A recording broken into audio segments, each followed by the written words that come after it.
السلام عليكم ورحمة الله وبركاته. وعليكم السلام ورحمة الله وبركاته.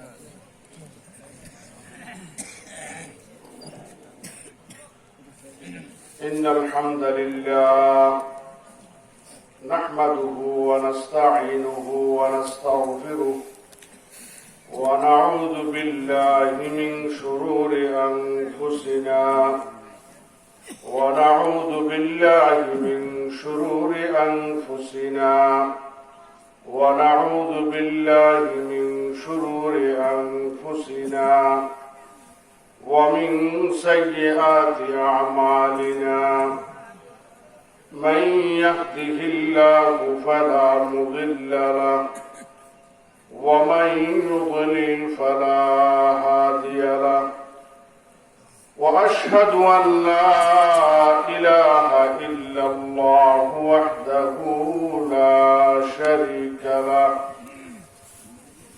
وأشهد أن سيدنا وسندنا وحبيبنا ومولانا محمدا عبده ورسوله أرسله بالحق بشيرا ونذيرا وداعيا إلى الله بإذنه وسراجا منيرا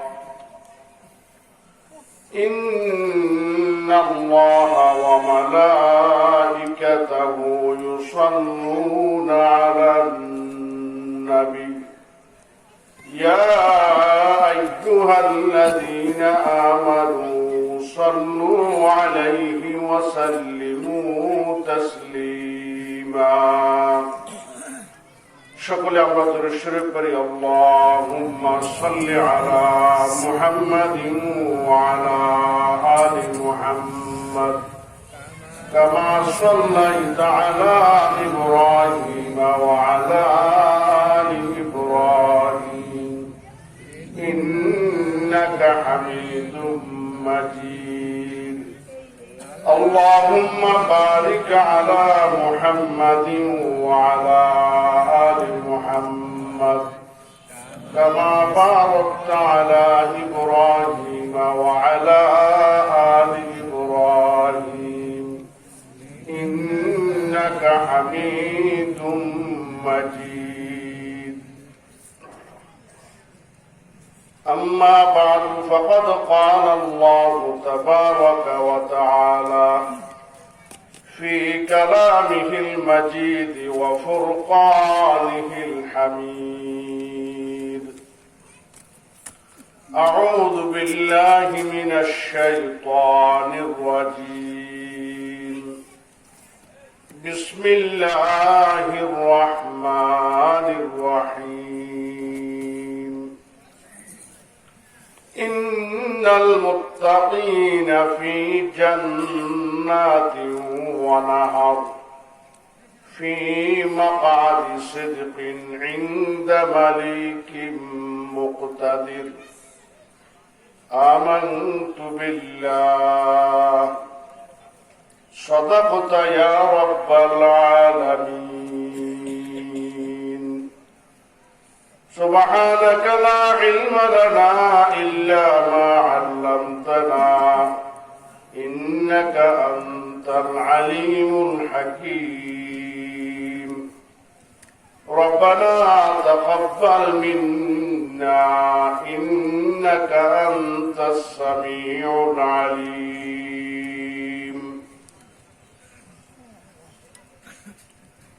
দরিয়াগড়া দক্ষিণ পাড়া যুব সমাজ বাগপাড়া যশোর বাগারপাড়া যশোরের উদ্যোগে আয়োজিত আজকের এই আজিম উসান ওয়াজ ও মাহফিল হালকায়ে জিকির মাহফিলের সুযোগ্য শ্রদ্ধাভাজন সভাপতি উপস্থিত কাবিল ইহতরাম মুআজ্জাজ ও মুহতারাম হযরত উলামায়ে কিরাম ও আমার মুরব্বিয়ানে ইজাম দিনদার ইমানদার সর্বস্তরের মোমেন মুসলমান ভাইরা, আশেপাশে পর্দার আড়ালে অবস্থানরত অত্যন্ত শ্রদ্ধেয় মা ও বোনেরা, সর্বপ্রথম আমরা সকলেই মহান রব্বুল আলামিনের আলিশান দরবারে শুকরগুজার হচ্ছি, যিনি আমাদেরকে অত্যন্ত দয়া করে, মায়া করে, মহব্বত করে, গুনাহের কাছ থেকে হেফাজত করে দ্বীনি মজলিসে কোরআন ও হাদিসের মাহফিলে এই গভীর রাত পর্যন্ত বসে থাকার তৌফিক দান করেছেন। এই জন্য আমরা সকলেই সেই মহান মাবুদ এবং মালিকের দিল থেকে, অন্তরের অন্তঃস্থল থেকে শুকর এবং কৃতজ্ঞতা প্রকাশ করি, আলহামদুলিল্লাহ। সাথে সাথে আল্লাহ পাকের হাবিব রসুল আকরাম শফিয়ে আজম সরওয়ারে দু আলম ইমামুল আম্বিয়া ওয়াল মুরসালিন খাতামুন নবিয়্যিন রাহমাতুল লিল আলামিন নবী মুহাম্মদুর রাসূলুল্লাহ সাল্লাল্লাহু আলাইহি ওয়াসাল্লামের রওজায়ে আতহারে আমাদের পক্ষ থেকে অসংখ্য অগণিত দরুদ এবং সালামের হাদিয়া পেশ করতেছি।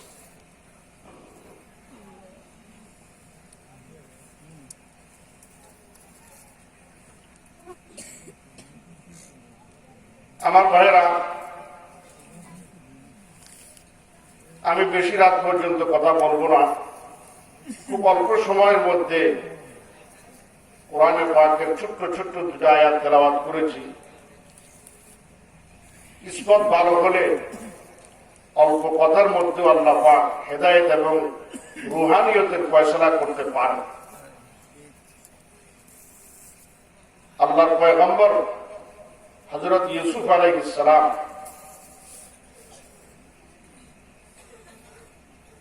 উনি মিশরের খাদ্যমন্ত্রী, মিশরের বাদশা রাইয়ান স্বেচ্ছায় সজ্ঞানে জীবিত অবস্থায় হযরত ইউসুফ আলাইহিস সালামের বয়স যখন মাত্র 25 বছর, মিশরের রাজমুকুটটা ইউসুফ আলাইহিস সালামের মাথার মধ্যে পড়াইছে।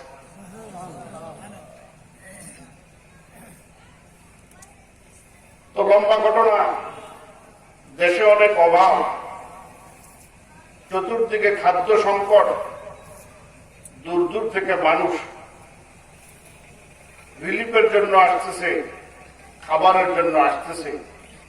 ইউসুফ আলাইহিস সালাম নিজাত দিতেছেন, অন্যান্য কর্মচারীরাও রিলিফ দিতেছে। এর মধ্যে একজন রিলিফের মাল গ্রহণ করেছে। গ্রহণ করার পরে ইউসুফ আলাইহিস সালামের দিকে তাকায়া বলতেছে, ও আল্লাহর নবী ইউসুফ, আপনি কি আমাকে চিনেন? নবী ইউসুফ বললেন, ভাই, দৈনিক শত শত হাজার হাজার মানুষ খাদ্য সংকটের কারণে আসে, খাবার নিয়ে যায়, অনুদান নিয়ে যায়, রিলিফ নিয়ে যায়। সবার কথা তো স্মরণ রাখতে পারি না, সবাইকে তো চিনে রাখতে পারি না, আপনাকেও চিনতে পারলাম না। ওই লোকটা ইউসুফ আলাইহিস সালামকে বলতেছেন, আপনার সাথে যখন জুলাইখার একটা গোলমাল হয়েছিল,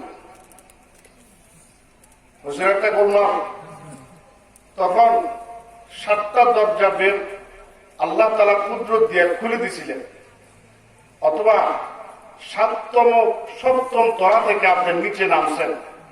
নামার পরে ওই জুলাইখা আপনাকে দোষারোপ করার জন্য কৌশল অবলম্বন করতেছিল। ওই সময় আপনি একটা শিশুর দিকে তাকায়া বলছিলেন, এই শিশু আজকে যার পক্ষে সাক্ষী দিবে সেটাই চূড়ান্ত ফয়সালা। মায়ের কোলের শিশু যখন কথা বলতে শিখে নাই, তখন যদি কথা বলে, কার পক্ষে সাক্ষী দেয়, তাহলে বুঝতে হবে এটা নবীর মুজিজা, আল্লাহর পক্ষ থেকে হয়েছে। কথা ঠিক না? তো তখন আপনার পক্ষ থেকে আমি যে সাক্ষীরা দিয়েছিলাম এবং আপনাকে নির্দোষ রূপে প্রমাণিত করছিলাম, আমি সেই শিশু। সুবহানাল্লাহ বলবেন না?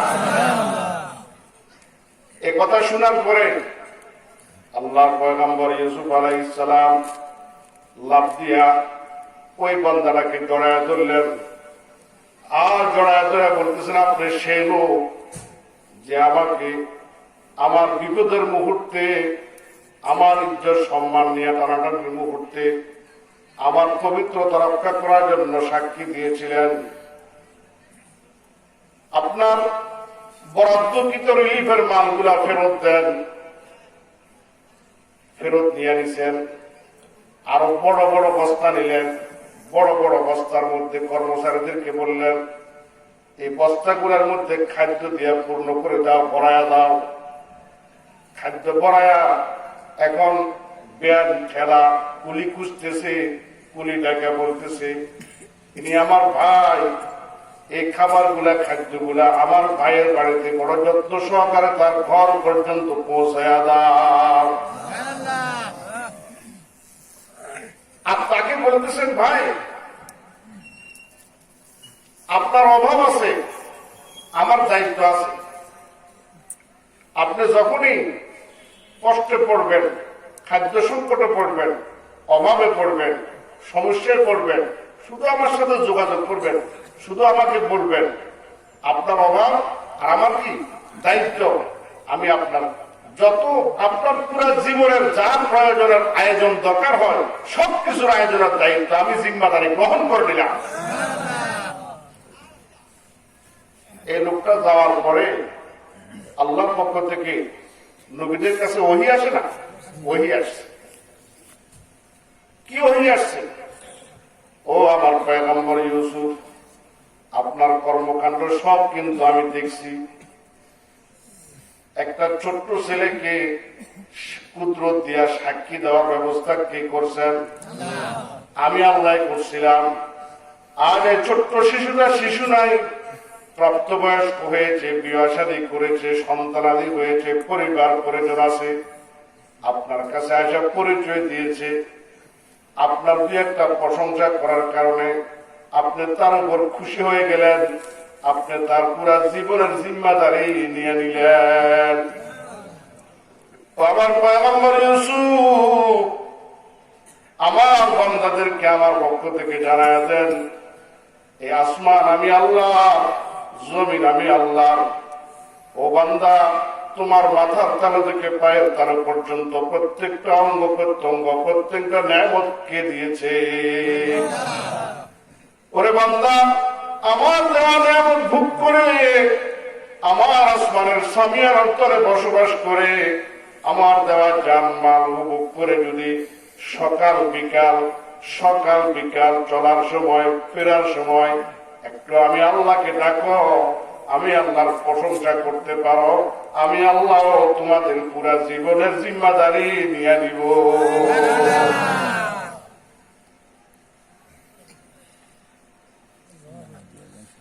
এই কথাটা আমার বান্দাদেরকে বলে দেন। সাব্বিহ ইসমা রাব্বিকাল আলা আল্লাযী খালাকা ফাসাওয়া। ও আমার বান্দা, তুমি শিক্ষিত হও, গ্রামের বাসিন্দা হও, শহরের বাসিন্দা হও, দেশি হও, বিদেশি হও, তুমি কলেজে পড়ো, ভার্সিটিতে পড়ো, স্কুলে পড়ো, মাদ্রাসায় পড়ো, যেখানে পড়ো না কেন, সাব্বিহ ইসমা রাব্বিকাল আলা, তোমার বড় রব, মহান রব, রব্বুল আলামিনের তাসবিহ পড়ো, পবিত্রতা বয়ান করো। আল্লাযী খালাকা ফাসাওয়া, যে আল্লাহ তোমাকে সৃষ্টি করেছেন এবং ঠিক ভাবে সৃষ্টি করেছেন। আল্লাহ যদি একটা চক্ষু না দিত, দুনিয়ার মানুষ আমাদেরকে কানা অন্ধ করত। যদি আল্লাহ একটা কিডনি না দিত, এইভাবে সুস্থভাবে সুন্দরভাবে বয়ান শুনতে পারতাম না। যদি আল্লাহ আর পাল আল্লাহু আকবার ব্রেন ঠিক না রাখতেন, তাহলে আমি আপনি স্বাভাবিকভাবে সুস্থ জীবন যাপন করতে পারতাম নাকি? পারতাম। ইউসুফ আলাইহিস সালাম ওই জেলের ভিতরে থাকা অবস্থায় জুলাইখার গোলমালের পরে দীর্ঘদিন কোথায় ছিলেন? জেলে ছিলেন, জিন্দারখানায় ছিলেন। হ্যাঁ, তো সেখানে ওনার এক সাথী আরেক বন্দী ইউসুফ আলাইহিস ইসলামকে বলতেছে, তখন তো উনি যে নবী এটা তো আর জানে না, কিন্তু উনি পরেশগার, উনি নেককার, উনি ইবাদত গুজার। এই জন্য ওনার কাছে আসা বলতেছে, হুজুর আমার একটা সমস্যা। কি সমস্যা? বলে আমার কওম, আমার জাতি 313 খোদার ইবাদত করে এবং আমি নিজেও কি 313 খোদার বিশ্বাস। এই 313 খোদার ইবাদত করা 313 খোদারে খুশি করতে পারে না। এক খোদার ইবাদত করলে আরেক খোদা কি হয়ে যায়? নারাজ হয়ে যায়। এক খোদার পূজা করলে, এক মূর্তির পূজা করলে আরেক মূর্তি বেজার হয়ে যায়, অসন্তুষ্ট হয়ে যায়। আমি মানুষ একজন, 313 জনকে কেমনে খুশি করব? কোরআন শরীফের আয়াত, আরবাবুম মুতাফাররিকুনা খায়রুন আমিল্লাহ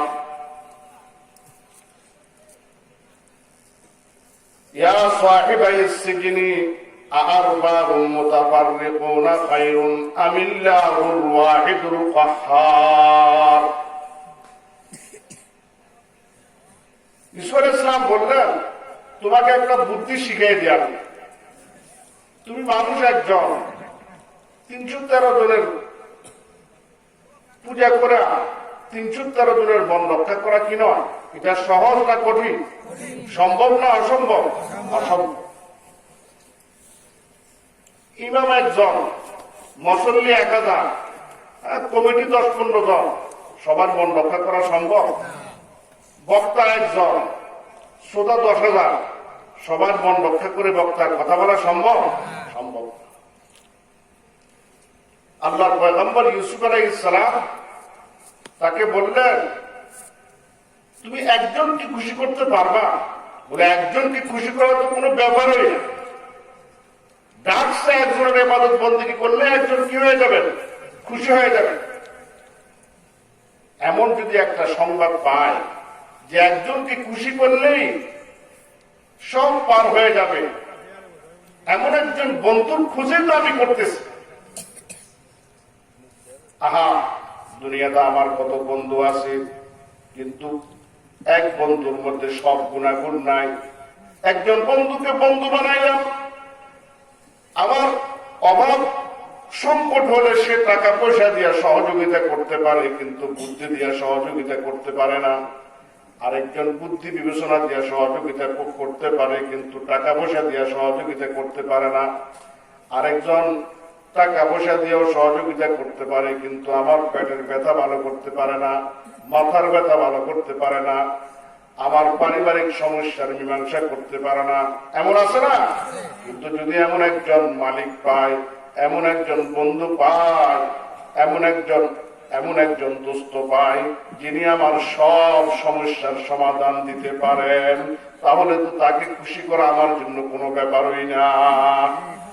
তখন ইউসুফ আলাইহিস সালাম ওনার ওই জেলখানার বন্ধুকে, একজন বন্ধু যার সংবাদ দিলেন, যার দিকে রাস্তা দেখালেন, তিনি কে? আল্লাহ। কে বলেন না? আরবাবুম মুতাফাররিকুনা খায়রুন আমিল্লাহ।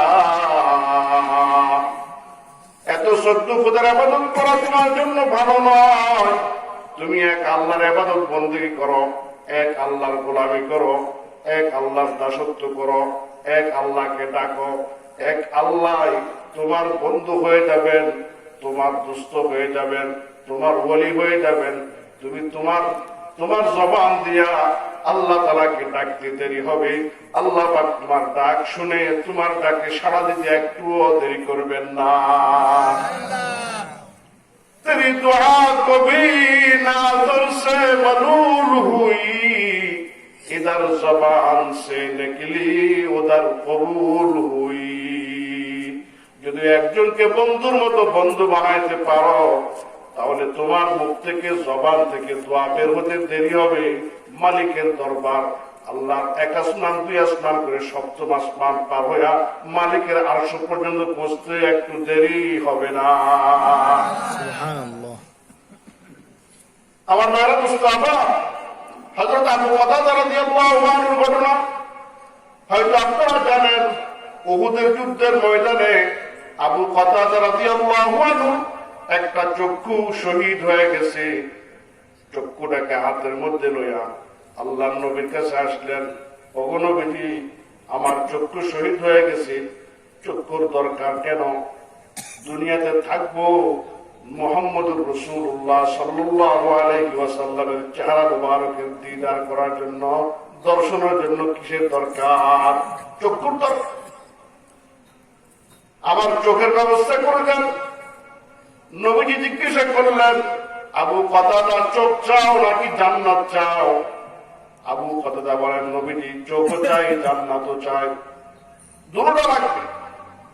আল্লাহর নবী নবীর দস্ত মুবারক হাতের মধ্যে চোখটাকে লইয়া একটু থুতু দিয়া চোখটা আবু কাতাদার জায়গা মতো লাগাই দিলেন, লাগায়া একটু মুছে দিলেন, থুতু লাগাই দিলেন। আল্লাহু আকবার। নবীর বরকতের থুতু, নবীর বরকতের হাত, নবীর মুজিজার দ্বারা আবু কাতাদার চক্ষুটা মুহূর্তের মধ্যে আগের থেকে আরো ভালোভাবে লেগে গেছে। এখন নবী আবু কাতাদাকে ডাক দিয়ে বলে, আবু কাতাদা, চোখ দিয়া দেখা যায় কিনা আসমানের দিকে তাকায়া দেখো। আবু কাতাদা তাকাইছে, বলে, কেমন দেখা যায়?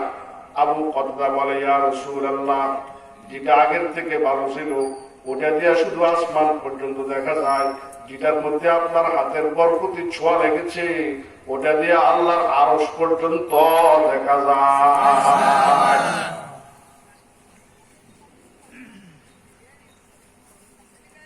আমার বন্ধুগণ, আল্লাহ তাআলা আমাদেরকে সৃষ্টি করার পরে আমাদের জন্য কিছু আদেশ নিষেধ, কিছু করণীয় বর্জনীয় রাখছেন না রাখেন?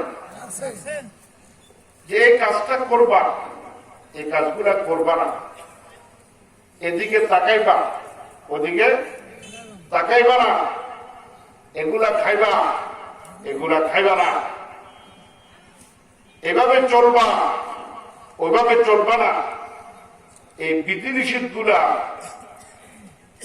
আমাদের উপকারের জন্য, লাভের জন্য তো রাখছেন, তাই না? মানুষ দুনিয়াতে কথাই বলে লাভে লোহার বোঝাও বহন করতে রাজি, আর যেখানে লাভ নাই বিনা লাভে তুলার বোঝাও বহন করতে কেউ কেউ কি হয় না রাজি ভাই।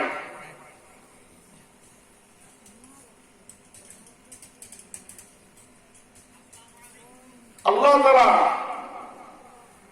আমাদেরকে সৃষ্টি করে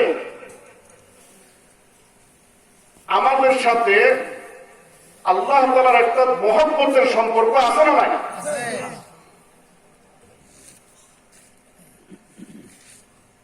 দুনিয়ার প্রতিটা মানুষ, মানব জাতি, এমনকি যারা আল্লাহকে মানে না, আল্লাহর অস্তিত্বকে স্বীকার করে না, আল্লাহর কুদরতি অন্তরে তাদের জন্য ভালোবাসা এবং মহব্বত আছে না নাই? যদি না থাকতো তাহলে তাদেরকে খাওয়াতেন, কিন্তু তাদেরকে খাবার দাবার, সহায় সম্বল, ইজ্জত সম্মান, নেতৃত্ব, সর্দারি আরো কম দিচ্ছেন না বেশি দিচ্ছেন? বেশি দিচ্ছেন না? আমরা কি দুনিয়ার কোন রাজা বাদশাদের ব্যাপারে পত্র পত্রিকায় দেখছি যে 3 দিন পর্যন্ত না খায় আছে, কিন্তু উনি অমুক দেশের বাদশাহ, প্রেসিডেন্ট? শুনছেন? শুনেন নাই? কিন্তু বুখারী শরীফের হাদিসের মধ্যে আছে, হযরত আয়েশা রাদিয়াল্লাহু আনহা থেকে বর্ণিত, وعن عائشة رضي الله عنها قالت ما شبع آل محمد من خبز الشعير يومين متتابعين حتى قبض رسول الله صلى الله عليه وسلم। আল্লাহর নবীর স্ত্রী, নবীর ঘরের কথা সবচেয়ে বেশি জানবেন।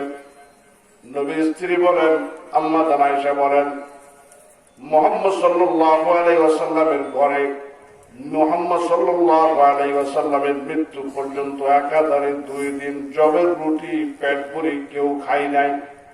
কেন খায় নাই? খাবার ছিলই না। মোহাম্মদ সাল্লাল্লাহু আলাইহি ওয়াসাল্লামকে তো আল্লাহ পাক দুই জাহানের বাদশা বানাইছে নাকি?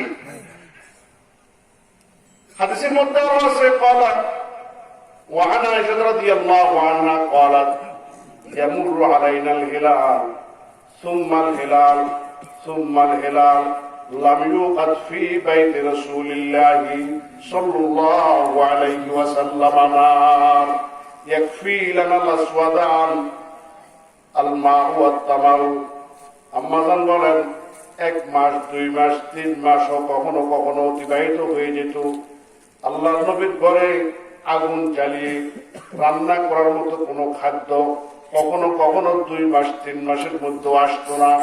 নবী এবং নবীর পরিবারের সদস্যগণ পানি এবং খেজুর দিয়ে জীবন যাপন করতে হতো। কোরআনে পাকের আয়াতের মধ্যে আছে দুর্বল ইমানদারদের মনে কষ্ট আসবে, না হলে আমি দুনিয়ার কাফের মুশরিকদের ঘর বাড়িকে, তাদের সিঁড়িকে, তাদের দেয়ালকে, তাদের দরজা জানালাকে স্বর্ণ এবং রূপা দিয়া বানাই দিতাম। অর্থাৎ আমি বলতেছিলাম দোস্তরা আমার, আল্লাহ পাকের সাথে দুনিয়ার প্রত্যেকটা মানুষের, চাই সে আল্লাহকে মানুক বা না মানুক, আল্লাহর কলবের মধ্যে, আল্লাহর দিলের মধ্যে মানুষের জন্য দয়া মায়া মহব্বত আছে না নাই? আবার মানুষ হিসেবে, বান্দা হিসেবে প্রত্যেকটা বান্দার দিলেও আল্লাহর জন্য কি আছে? আকর্ষণ এবং মহব্বত আছে না? আল্লাহর মহব্বত আছে বিদেই তো এরকম সামিয়ানার নিচে বা পলিস্টারের বস্তার উপরে বসছেন।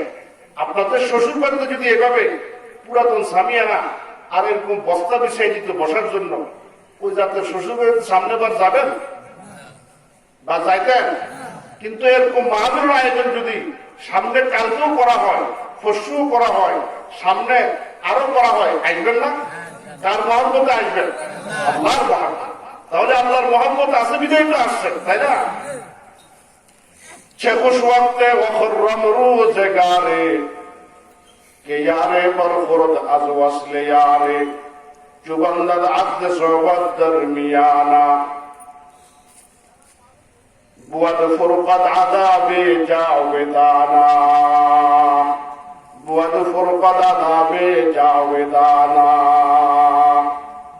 আমার ভাইরা, দোস্ত আমার, আপনার একজন বন্ধু, আপনার দুনিয়ার বন্ধু যদি আপনার থেকে কিছুক্ষণের জন্য হারায়া যায়, আপনার কাছে কষ্ট লাগে। আপনার প্রিয়জন, আপনজন, আপনার সন্তান, আপনার ভাই, আপনার বাবা, আপনার বিবি যদি আপনার থেকে যোগাযোগ বিচ্ছিন্ন হয়ে যায়, আপনার কাছে কষ্ট লাগে। কিন্তু আবার বিচ্ছিন্ন হওয়ার পরে যখন যোগাযোগ কায়েম হয়, সংযোগ সৃষ্টি হয়, আবার দেখা সাক্ষাৎ হয়, তখন আর আনন্দের কোনো সীমা থাকে না। কথা ঠিক না ব্যাঠি? ঠিক তদ্রুপ ভাবে আল্লাহ তাআলার সাথে বান্দার ঘনিষ্ঠতা এবং মহব্বতটা করতে কি? আল্লাহর একজন আরেফ বান্দা বলতেছে, মুত্তাহিদ বুদে বেবাদাতে ওজুদ হুকমে গায়রিয়ত বিকুল্লি মাহবিজুদ বুদে আয়ানে জাহাঁ বে চন্দে চু জিমতিয়াজি ইলমি ওয়া আইনি মচু নাগাহা দর জম্বশা মদ বাহরে জুদ নাগাহা দর জম্বশা মদ বাহরে জুদ जुमला राबा खुद से खुद बा खुद नमूद इम्तियाजी इल्मी आमद दरमिया बेनिशारा बानिशाहा शुदाया। আল্লাহ আরে বলতেছেন, আল্লাহ তাআলার সাথে তোমাদের ঘনিষ্ঠতা এভাবে আল্লাহ এবং বান্দা, আশিক এবং মাশুক, হাবিব এবং মাহবুব, আবেদ এবং মাহবুব, এক কথায় খুদা এবং খুদার বান্দা, এদের অস্তিত্ব একটা সময় একীভূত ছিল, একসাথে ছিল। আমাদের ঘরে রুটি বানানোর জন্য আটার খামিরা তৈরি করে না? তো আটার খামিরা তৈরি করে কি দিয়া? আটার সাথে পানি মিশাইতে হয়, লবণ মিশাইতে হয়, কখনো কখনো একটু তৈল মিশাইতে হয়, ঠিক না? এখন যখন লবণ দিয়া, পানি দিয়া, আটা দিয়া একসাথে মিশে এক খামির তৈরি হয়ে গেছে, আচ্ছা বলেন তো এই খামির থেকে পানিগুলোকে আপনি পৃথক করতে পারবেন? লবণগুলোকে পৃথক করতে পারবেন? তৈলগুলোকে পৃথক করতে পারবেন? পারবেন না। তো আল্লাহ তাআলা এবং আল্লাহ বান্দাদের অস্তিত্ব, বান্দাদেরকে অস্তিত্ব দেওয়ার আগে একীভূত ছিল, একসাথে ছিল। একটা হাদিসে কুদসির মধ্যে আছে, মুহাদ্দিসিনে কিরামের নিকট হাদিসটা অনির্ভরযোগ্য অথবা বুজুর্গদের মাকুলা, কুনতু কানজান মুখফিয়ান ওয়া আরাদতু আন উযহারা বা আযহারা। আল্লাহ তাআলা বলেন, আমি গোপন খাজানা ছিলাম, আমি যখন ইচ্ছে করলাম যে আমি লুপ্তধন ছিলাম, গুপ্তধন ছিলাম, আমি আমাকে প্রকাশ করার জন্য যখন ইচ্ছে করলাম, তখন আমি মানুষ সৃষ্টি করলাম। কিন্তু কেমনে সৃষ্টি করলাম? নাগাহাদার জম্বসা মত বাহারি জুদ জুমলা আবা খুদ সে খুদ বা খুদ নামুদ। আল্লাহ তাআলা রহমতের সমুদ্রের মধ্যে একটা ঢেউ, একটা তরঙ্গ সৃষ্টি হয়েছে। ওই ঢেউ ধাক্কার সাথে আল্লাহ পাকের সাথে, আল্লাহ পাকের অস্তিত্বের সাথে মানব দেহের যে অস্তিত্ব ছিল, মানব রুহের যে অস্তিত্ব ছিল, সমস্ত রুহগুলা আল্লাহ পাক থেকে বিচ্ছিন্ন হইয়া রুহের জগতে আল্লাহ পাক সবগুলাকে একসাথে করে ফেললেন। সুবহানাল্লাহ।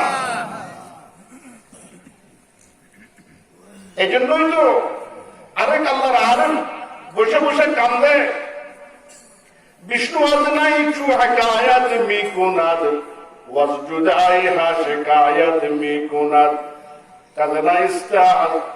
কাজনাইস্তা তামরা বাবরিদাম কাজনাইস্তা তামরা বাবরিদাম আজনাফিরাম মারদাজান্না লিদাম।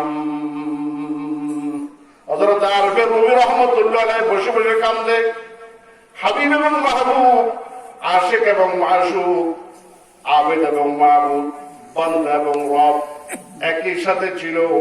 কিন্তু ভাগ্য দোষে আল্লাহ থেকে পৃথক হয়ে যাওয়ার পরে প্রথমে রুহের জগতে আসলাম, রুহের জগৎ থেকে আল্লাহু আকবার মাতৃগর্ভে আসলাম, মাতৃগর্ভের থেকে দুনিয়ার জেলায়, দুনিয়ার জগতে আসলাম, দুনিয়ার পেটে আসলাম।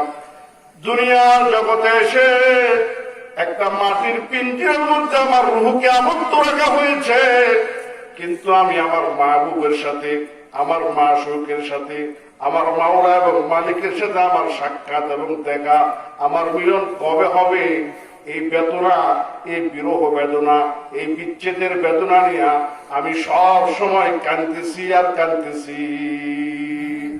কাজনাইস্তা তামরা বাবরিদান কাজনাইস্তা তামরা বাবরিদান আজনাফিরাম মারদাজান্না লিদাম।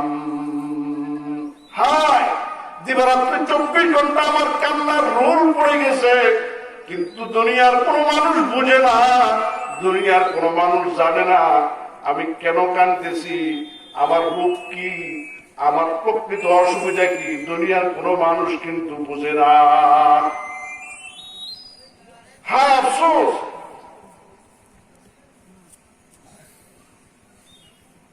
আমার বেড়া দোস্ত আমার এখন আছেন,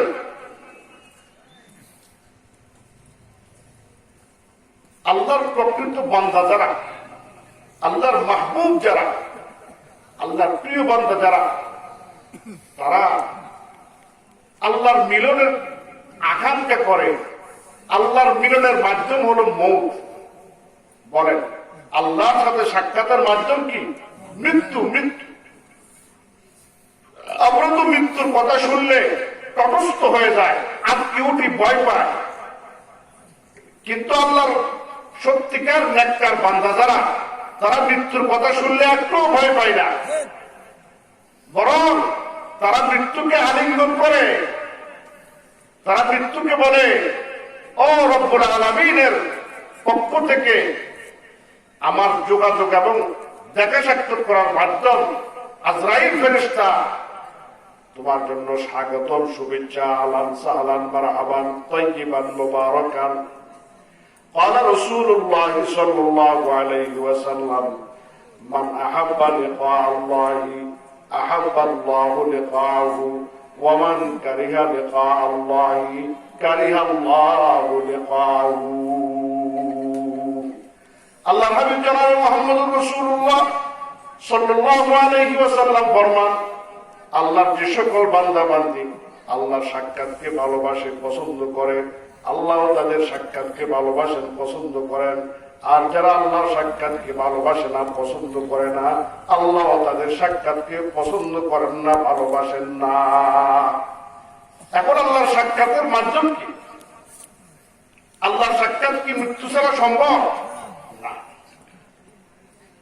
এই জন্য হাদিসের মধ্যে বলা হয়েছে মৃত্যুটা হলো একটা আল মাউতু জাসরুন একটা পুল একটা সেতু একটা ব্রিজের মতো ইউসিলুল হাবিবা ইলাল হাবিব ব্রিজের পাশে দুস্থ আছে বন্ধু আছে মাহবুব আছে মাশুক আছে মাহবুব আছে মাওলা এবং মালিক আছে এই পাশে আমি আছি আমি আবেদ আমি আশিক আমি আল্লাহর বান্দা আমার মাশুক আমার মাহবুবের সব যদি মিলন হইতে হয় আমার সাক্ষাৎ ঘটাতে হয় তাহলে ব্রিজটা পার হতে হবে এই ব্রিজটা পার হওয়ার মাধ্যম হলো একমাত্র মৌত এই জন্য আল্লাহর যারা খাঁটি বান্দা তাদের জীবনের তাদের সকাল থেকে নিয়ে সন্ধ্যা পর্যন্ত আবার সন্ধ্যা থেকে নিয়ে সকাল পর্যন্ত প্রত্যেকটা কথা প্রত্যেকটা কাজ প্রত্যেকটা আদায় প্রত্যেকটা নকল হরকত প্রত্যেকটা তাকানি প্রত্যেকটা হাতের ধরা প্রত্যেকটা পায়ের কদম আখরাতের জন্য হিসাব করে করে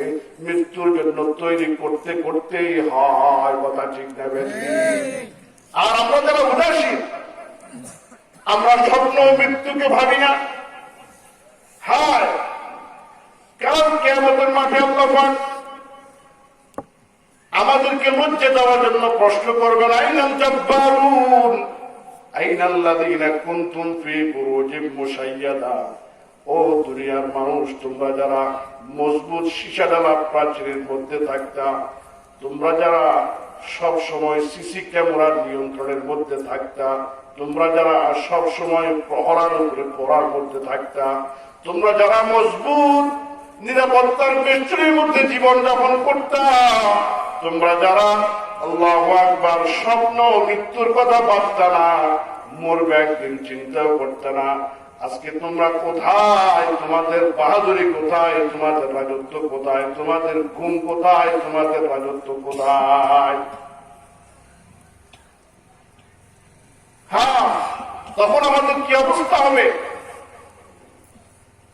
যদি এখন থেকে আমরা আমাদের পরকালের তৈরি না করি প্রস্তুতি না গ্রহণ করি আমার ভাইরা দোস্ত আবার এই জন্য আল্লাহ পাকের নেককার বান্দা যারা আল্লাহ পাকের আশিক বান্দা যারা তাদের জন্য আল্লাহ পাক কোরআন পাকের মধ্যে নির্দেশ দিয়েছেন ইন্নাল মুত্তাকিনা ফি জান্নাতিন ওয়া নাহার ফি মাকাদি সিদকিন ইনদা মালিকিম মুকতাদির আমার বান্দাগণ দুনিয়ার জীবন ক্ষণস্থায়ী আখিরাতের জীবনের তুলনায় 2.5 সেকেন্ড বা 2.5 মিনিটের জীবন এই জীবনে যদি খুব বেশি সুখী হও তাহলে সামান্য জীবনের সুখ হবে আর খুব বেশি দুঃখ হলো 60-70 জীবন বছরের জীবনের দুঃখ হবে কিন্তু এই জীবনের পরে আরেকটা জীবন আছে না নাই আছে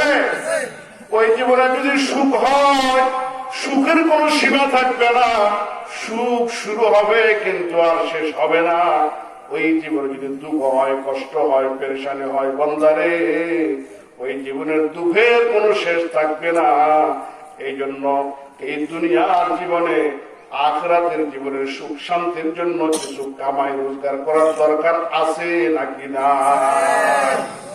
আছে যদি থাকে তাহলে আমার ভাইরা দুস্থরা আলেম ওলামাদের কথা মানতে হবে নাকি হবে না হক্কানি রব্বানি ওলামায়ে কেরাম পীর মাশায়েখ যারা এই দেশের মধ্যে সর্বসাধারণ মানুষকে সর্বসাধারণদেরকে আল্লাহ পুরা আল্লাহর বান্দাদেরকে আল্লাহর সাথে সম্পর্ক করায়া দেন তাদের কাছে গিয়া সবক নিয়া মুরিদ হইয়া ওজিফা আদায় করে আল্লাহর তৈরি জান্নাত পর্যন্ত পৌঁছার জন্য আমরা রাজি আসিনি বলেন? রাজি আছে? আল্লাহু আকবার। হাত উঠান। আল্লাহ এই হাতগুলোকে আপনি কবুল করেন। আল্লাহ এই হাতগুলোকে সত্যিকার হক্কানি পীর মাশায়েখের হাতে মুরিদ হয়ে জিকির আজকার করে জান্নাতে হওয়ার তৌফিক দান করেন। আমিন। হাত নামান। সোহবতে আউলিয়া, আল্লাহ ওয়ালাদের সোহবত অনেক বড় জিনিস, অনেক বড় জিনিস। ছোট্ট একটা ঘটনা বলি, আপনারা বিরক্ত হবেন না তো? বিরক্ত হলে আমি শেষ করে দেব। বিরক্ত হবে? আল্লাহু আকবার। নিজামউদ্দিন আউলিয়া, আমরা নাম শুনছি না সবাই? নিজামউদ্দিন আউলিয়া আজ থেকে 800 বছর আগে ভারতবর্ষের মধ্যে একজন বড় আল্লাহর ওলি ছিলেন। নিজামউদ্দিন আউলিয়া একবার এত বেশি অসুস্থ হয়ে গেলেন, অসুস্থতার কারণে বেহুশ হয়ে গেলেন। বেহুশ, ডাক্তার কবিরাজ চিকিৎসা কোনো কিছুই কোনো কাজে আসতেছে না, ভালো হচ্ছেন না। ওনার খাদেম, ওনার আত্মীয় স্বজন বন্ধু বান্ধব বলেন, হুজুর আমাদের পাশে একজন সন্ন্যাসী আছে, মুশরিক, সে ভালো চিকিৎসা দেন। যে কোনো জটিল কঠিন রোগী, দুরারোগ্য ব্যাধি আক্রান্ত, তাকে যদি ওই সন্ন্যাসীর কাছে নিয়ে যাওয়া হয়, সন্ন্যাসী এক প্রকারের বিশেষ থেরাপি দেয়, তাজাল্লি দেয়। ওই তাজাল্লির দ্বারা জটিল জটিল রোগে আক্রান্ত রোগী অল্প সময়ের মধ্যে ভালো হয়ে যায়। শুধু আপনাকেও সেখানে নিয়ে যাবো নাকি? হযরত নিজামউদ্দিন আউলিয়া বললেন, না, হতে পারে আমার অন্তিম মুহূর্ত চলতেছে, এই রোগ ব্যাধির কারণে আমার দুনিয়া থেকে বিদায় হয়ে যাবে, আমার প্রকৃত মাওলা মাহবুদ মাসুক ভাবুর সাথে আমার মিলন হয়ে যাবে, আমাকে নেওয়ার দরকার নাই, নিও না। কিন্তু একদিন, 2 দিন, 3 দিন, এক সময় উনি বেহুশ হয়ে গেছেন, আর হুঁশে আসেন না। এমন বেহুশ অবস্থায় ওনার অনুমতি না নিয়ে ওনাকে নিয়ে যাওয়া হলো কার কাছে? ওই মুশরিক সন্ন্যাসীর কাছে, যে চিকিৎসা দেয়। এখন নেওয়ার পরে মুশরিক সন্ন্যাসী নিজামউদ্দিন আউলিয়ার দিকে বিশেষ দৃষ্টি দিয়া তাওয়াজ্জু দিতেছে, থেরাপি দিতেছে, চিকিৎসা দিতেছে। আর চিকিৎসার এক পর্যায়ে হযরত নিজামউদ্দিন আউলিয়া সুস্থ হয়ে শোয়ার থেকে উঠে বসে গেছেন এবং বেহুশ থেকে হুঁশ এসে গেছে। সুবহানাল্লাহ। নিজামউদ্দিন আউলিয়া সুস্থ হয়ে বেহুশ থেকে হুঁশে আসিয়া নিজেও অবাক হয়ে গেলেন, আরে কি কাণ্ড, মুশরিকের চিকিৎসা আমি ভালো হয়ে গেলাম। মুশরিক সন্ন্যাসীকে জিজ্ঞাসা করলেন, বাবা এত বড় দৌলত, এত বড় জটিল রোগের চিকিৎসা তাওয়াজ্জুদ দ্বারা ভালো করতে পারার মতো নিয়ামত, দৌলত, সম্পদ কেমনে অর্জন করলা, কিভাবে অর্জন করলা, কি সাধনা করে অর্জন করলা? সন্ন্যাসী বলে, হুজুর সাধনার কথা তো কাউকে বলি নাই, কাউকে বলতেও চাই না, কিন্তু আপনার মতো আল্লাহর ওলির কাছে গোপন করবো কেমনে, বলি ফেলায়। বলে, হুজুর আমি আমার জীবনে সব সময় আমি আমার জিন্দেগিতে সবসময় আমার নফসের বিরোধিতা করেছি। কার বিরোধিতা? নফস। আমার মন যদি খাওয়ার জন্য বলতো আমি খাইতাম না, আমার মন যদি ঘুমানোর জন্য বলতো আমি ঘুমাতাম না। আমার মন, আমার নফস, আমাদের প্রত্যেকের সাথে একটা একটা নফস আছে, আছে না? আপনি যদি মক্কা শরীফ যান, মদিনা শরীফ যান, তাহলে ঘর বাড়ি বিবি বাচ্চা সব রেখে যাবেন, কিন্তু নফসকে রেখে দিতে পারবেন? নফস আপনার সাথে মক্কায় যাবে, নফস আপনার সাথে মদিনায় যাবে, নফস আপনার সাথে আমেরিকা যাবে, চাইনা যাবে, জাপান যাবে, জার্মান যাবে। আপনি যেখানে যান আপনার আমার মন এবং নফসের সাথে সাথে থাকবে। কথা ঠিক না বেঠিক? এই জন্য শেখুল হাদিস জাকারিয়া রাহমাতুল্লাহ আলাইহি বড় সুন্দর কথা বলেছেন, নিয়ামতুল্লাহ রাহে জান্নাত বেশে আজত কদম নিস, নিয়ামতুল্লাহ রাহে জান্নাত বেশে আজত কদম নিস। एक कदम पर नफ्स खुद न दीगरे दर कोई दोस्त। শেখ জাকারিয়া রহমতুল্লাহ বলেন, ও আল্লাহর বান্দাগণ, তোমার আমার থেকে জান্নাত কিন্তু বেশি দূরে নয়, জান্নাত খুবই নিকটবর্তী, কাছাকাছি, কিন্তু আমি আর তুমি দেখি না। দেখার জন্য একটা সহজ পদ্ধতি হলো, আমাদের প্রত্যেকের পা কয়টা? দুইটা। যখন হাঁটেন সামনের পাটা যে জায়গায় থাকে আর পিছনের পাটা যে জায়গায় থাকে, এই দুই জায়গার মাঝখানের দূরত্বকে বলে কদম। কি বলো? কদম। বলে এক কদম বর নফস খোদ নে, একটা কদম মানে একটা পা নিজের নফসের ঘাড়ের উপর রাখো। কিসের উপরে? নিজের নফসের ঘাড়ের উপর রাখো। দিগারে দর কই দোষ। তাহলে দেখবা যদি এইভাবে রেখে রেখে রেখে রেখে কিছুদিন জীবন পরিচালনা করতে পারো, কোন একজন আল্লাহর ওলির হাতে হাত দিয়া সত্যিকার ভাবে আল্লাহর জিকির আজকার শুরু করে দিতে পারো, তাহলে দেখবা কিছুদিন পরে দ্বিতীয় কদমটা সোজা জান্নাতের মধ্যে গিয়া পড়েছে। দুষ্করি আল্লাহ দিগারে দর কই দোষ। নেমাতুল্লাহ রাহি জান্নাত বেশে আজ দু কদম নিজ, एक कदम बर नफ्स खुद ने दीगरे दर कोई दोस्त। वमा उबर्रिउ नफ्सी इन्ना नफ्स लअम्मारातुम बिस्सू इल्ला मा रहिमा रब्बी। বারাম এখন সন্ন্যাসী নিজামুদ্দিন আউলিয়াকে বলতেছিল, নিজামুদ্দিন আউলিয়া, আমি আমার নফসের বিরুদ্ধে করেছি। নফসের বিরুদ্ধে করার মুজাহাদা করার কারণে আমার মহান ভগবান, আমার স্রষ্টা আমাকে এত বড় সম্মান দিয়েছেন, এত বড় যোগ্যতা দিয়েছেন, এত বড় কাজ কার চিকিৎসা অঞ্জাম দেওয়ার মতো মহত্ব মর্যাদা আমি পেয়েছি। নিজামুদ্দিন আউলিয়া প্রশ্ন করেন, আচ্ছা তোমার নফস তোমাকে ইসলাম গ্রহণ করতে বলে? খুব খেয়াল করেন তারা, তোমার নফস তোমাকে ঈমান গ্রহণ করতে বলে? সন্ন্যাসী বলেন, না, আমার নফস, আমার মন আমাকে ইসলাম এবং ঈমান গ্রহণ করতে বলে না। আমার কথা বুঝেন না আপনারা?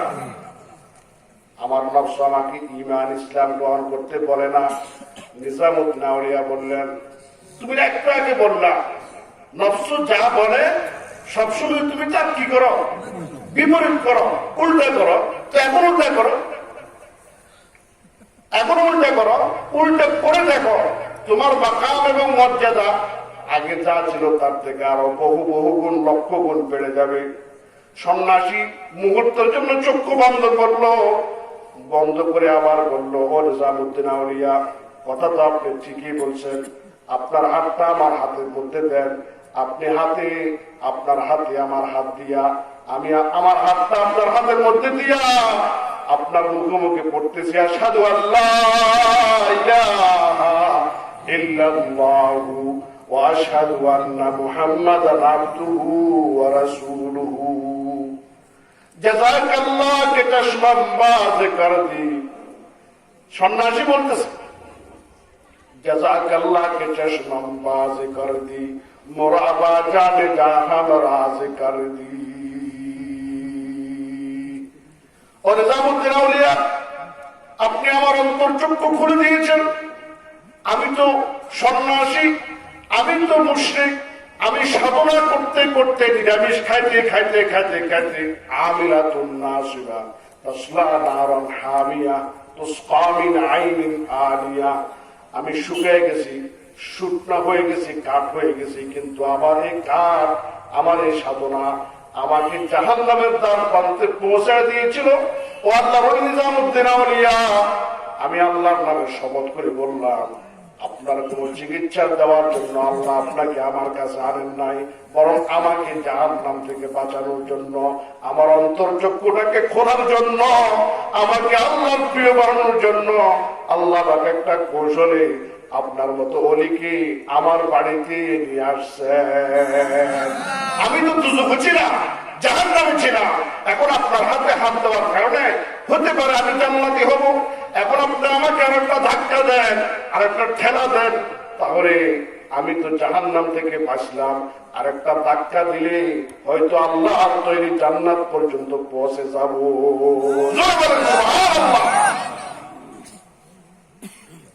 আমার বাইরে বুঝতে আবার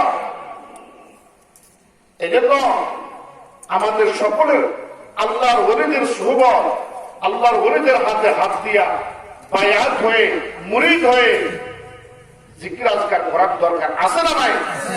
তাহলে কত তারিখ? 25, 26, 25, 26, 27, হ্যাঁ, বা 26, 27, 28 ফেব্রুয়ারি 2020 চরমোনাই ময়দানে চরমোনাই বাৎসরিক ফাল্গুনের মাহফিল আপনাদের সকলের কাছে দিনে দাওয়াত যাবেন তো ইনশাআল্লাহ? হ্যাঁ, যাবেন। যে কোনো হক্কানি হতে হবে। আল্লাহর ওলিদের সোহবতে যাওয়া আমাদের প্রত্যেকের জন্য বহুত দরকার, বহুত দরকার, বহুত দরকার। সারা জীবন ওয়াজ শুনলাম, সারা জীবনভর ওয়াজ শুনলাম, কিন্তু আমি আমার নাজাত কোন পথে, মুক্তি কোন পথে, কোন কাজের মধ্যে আমার মুক্তি এটা জানলাম না, তাহলে আমার ওয়াজ শোনা বিফল হবে, লাভ হবে। আমি জান্নাতের সোজা পথ হয়তো খুঁজে পাবো না। ইন্নাল মুত্তাকিনা ফি জান্নাতিন ওয়া নাহার ফি মাকাদি সিদকিন ইনদা মালিকিন মুকতাদির। আল্লাহ পাকের কালামে পাকের মধ্যে ওয়াদা করেছেন, নিশ্চয় মুত্তাকিরা থাকবে কোথায়? আল্লাহ তৈরি জান্নাতের মধ্যে, নহরের মধ্যে। ইন্নাল মুত্তাকিনা ফি জান্নাতিন ওয়া নাহার। জান্নাত, জান্নাত একটা শব্দ আমরা সবসময় শুনি। কোরআনে পাকের মধ্যে ঈমান এবং নেক আমলের বিনিময় হিসেবে আল্লাহ পাক অসংখ্য জায়গায় জান্নাতের ওয়াদা করেছেন। কথা ঠিক না বেঠিক? এই জান্নাত, জান্নাত শব্দের অর্থ কি? জান্নাত শব্দের অনেকগুলো অর্থ আছে। জান্নাত শব্দের এক অর্থ হল অদৃশ্য, গোপন। আচ্ছা, আমরা আপনারা কি জান্নাত দেখছি? তাহলে আমাদের থেকে আপনাদের থেকে জান্নাতটা গোপন নাকি দৃশ্যমান? গোপন। জান্নাতটার উপরে ঈমান আনতে হবে। যতগুলা ঈমান বিল গায়ব আছে, গায়বের উপরে বিশ্বাস, ঈমান, তোর মধ্যে একটা জান্নাত। কথা ঠিক না? এই জন্য এটার নাম গোপন, অদৃশ্য। জান্নাত শব্দ আরেক অর্থ হল বাগান, বাগান। ফার্সি ভাষায় বেহেশত বলে না, বেহেশত, বা এটা অতিরিক্ত, হাস্ত মানে আট। আল্লাহ তৈরি জান্নাত কয়টা? 8টা। এই জন্য জান্নাতকে ফার্সি ভাষায়, বাংলা ভাষায় কি বলা হয়? বেহেশত, বেহেশত বলা হয়। বেহেশত এটা জান্নাত শব্দের অনুবাদ না। জান্নাত মানে কি? বাগিচা, কানন, উদ্যান, বাগান। দুনিয়াতে বাগান আছে না? আপনাদের যশোরের মধ্যে বিভিন্ন জায়গায় সুন্দর সুন্দর নার্সারি আছে। হ্যাঁ, নার্সারির মধ্যে বিভিন্ন রকমের কি হয়? ফুল হয়, ফুল সুন্দর সুন্দর, সুগ্রাণযুক্ত ফুল। এই ফুলগুলার অনেক দাম। কেন? এই জন্য দাম, এই ফুল দিয়া মানুষ তাদের বাড়ি সাজায়, গাড়ি সাজায়, দোকান সাজায়, আল্লাহু আকবার, বাসর সাজায়, আরো কত কত রকমের কত কিছু সাজায়। এই জন্য ফুলের কত দাম। আল্লাহ তৈরি জান্নাতের মধ্যে ফুল বাগান থাকবে, থাকবে না? আবার দেখেন ফলের বাগান। এই যশোর, চুয়াডাঙ্গা, মাগুরা, হ্যাঁ, কুষ্টিয়া, মেহেরপুর, রাজশাহী, আল্লাহু আকবার, এখানের ফলের বাগান তো তাম পৃথিবীর মানুষ চিনে এবং পৃথিবীর মানুষ খায়। আমেরিকা, লন্ডন, জাপান পর্যন্ত এইসব অঞ্চলের আম, লিচু বিদেশে যায় না? আমের বাগান, লিচুর বাগান, ফুলের বাগান আছে না নাই? আবার আমাদের ওদিকে চট্টগ্রাম, নোয়াখালী, কুমিল্লা, ওইসব দিকে গেলে দেখবেন বোলা, সুপারি বাগান, নারকেল বাগান আছে না? একরে একরে জমি, ফলের বাগান। আবার পার্বত্য অঞ্চলে গেলে দেখা যায় মেগুনি গাছ, শাল গাছ, সেগুন গাছ, এভাবে উন্নত উন্নত কাঠ, দামি দামি কাঠের গাছ, বাগান। আবার কিছু বাগান আছে বিভিন্ন নগর শহরের মধ্যে, যেখানে বিকেল বেলায় অবসর সময় মানুষ তাদের অবসর সময়টা কাটায়। পার্ক বলে, গার্ডেন বলে। ঢাকা শহরের মধ্যে বিভিন্ন পার্ক আছে, এরকম আমি জানি না যশোর শহরের মধ্যে থাকতে পারে, আছে না? পার্ক আছে, ওই পার্কের মধ্যে বিভিন্ন বিনোদনের সরঞ্জাম থাকে, কিন্তু এখানে আপনি বিনোদন করতে পারবেন নির্দিষ্ট সময় আছে, বিকাল 5টা পর্যন্ত, 6টা পর্যন্ত। এরপরে কর্তৃপক্ষ ডাক দিয়া বলবে, ভাই আপনারা যে যেখানে আছেন বের হয়ে যান, কারণ এখন থেকে আজ রাত পর্যন্ত এখানে থাকা নিষেধ, থাকা যাবে না।